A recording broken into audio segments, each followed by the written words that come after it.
who needs to hear this, but these pumpkins are not just decoration, they're actually a food.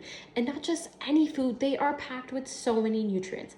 I'm a dietitian and nutritionist, and I'm gonna show you how you can prep this pumpkin and make your own stash of pumpkin puree to use in a bunch of healthy, yummy recipes. Start off by washing your pumpkin very well, and then use a sharp knife to cut around the top and remove the stem.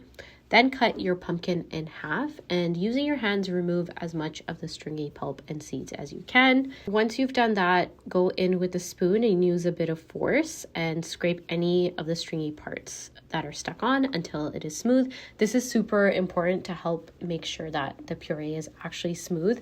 And this is one of the biggest reasons people don't use these big pumpkins, because they are so stringy. So I find removing as much of the stringiness right now really helps with the puree later.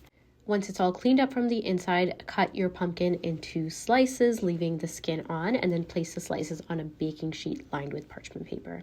In an oven preheated to 350 degrees Fahrenheit, place your pumpkin slices and bake for approximately an hour or until the pumpkin is soft when pierced with a fork. Once the pumpkin slices have cooled completely, use a spoon to scoop out your pumpkin flesh. Blend your pumpkin until a smooth puree forms and all the stringiness is gone. This may take several minutes. I found it was really helpful to first pulse in a food processor, allow some of the natural liquids to release, and then I transferred it to a blender and it was nice and smooth.